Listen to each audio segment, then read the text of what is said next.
3 वर्षकी एउटा बालिका जसलाई संसार बारेमा थाहा पाउनु पर्ने थियो, तर आज उनको नाम एउटा निकृष्ट अपराधसँग जोडिएको छ।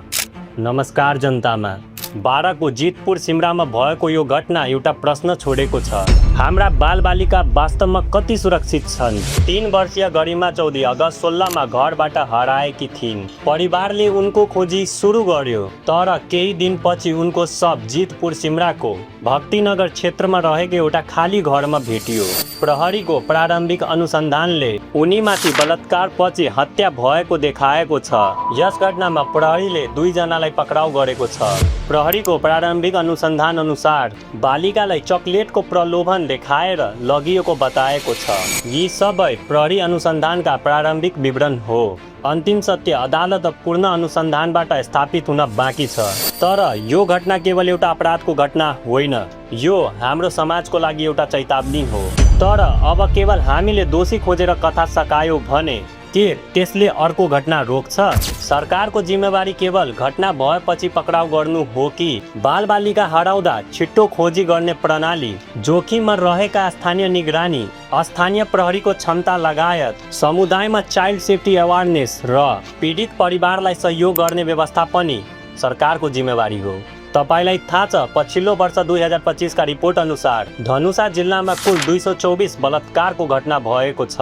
बारामा घटनापछि स्थानीयहरूले सडकमा उत्रेका छन्। प्रदर्शनकारीहरूले दोषीमाथि कडा कारबाहीको माग गर्दै सडक अवरुद्ध गरेका छन्। स्थानीयहरूले प्रहरीको खोजी प्रक्रियामाथि पनि प्रश्न उठाएका छन् र जिम्मेवार प्रहरी अधिकारीमाथि कारबाहीको माग गरेका छन्। काठमाडौँमा माइती घर समेत न्यायको माग गर्दै प्रदर्शन गरेको रिपोर्ट आएको छ। यस्तो स्थितिमा सरकारमाथि एउटा गम्भीर प्रश्न खडा हुन्छ। यस्ता घटना हुन नदिने सरकारले पहिले नै के गरेको छ?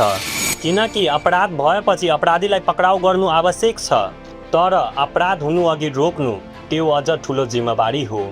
हामीले हरेक घटनापछि केही दिन आक्रोश व्यक्त गर्ने, सोशल मिडियामा पोस्ट गर्ने र केही समयपछि सबै बिर्सिने हो भने समस्या समाधान हुँदैन। तर एउटा कुरा बुझ्न आवश्यक छ, घटना भएपछि दोषी खोज्नु मात्रै पर्याप्त छैन, केही हाम्रो पनि जिम्मेवारी हो। अभिभावकले बच्चाले अपरिचित व्यक्तिसँग कहाँ जाने, कसलाई विश्वास गर्ने र खतरा महसुस हुँदा कसरी मद्दत माग्ने भन्ने कुरा उमेर अनुसार सिकाउनु पर्छ। किनकि बच्चाको सुरक्षा एउटा परिवारको मात्र जिम्मेवारी होइन, यो पुरै समाजको जिम्मेवारी हो। गरिमा अब फर्केर आउने छैन, तर उनको घटना केवल केही दिनको समाचार बनेर हराउनु हुँदैन। किनकि आज गरिमा थिइन्, भोलि कुनै अर्को बच्चा हुन सक्छ र बालबालिकाको सुरक्षालाई केवल समाचार होइन, जिम्मेवारी बनाऊ। धन्यवाद।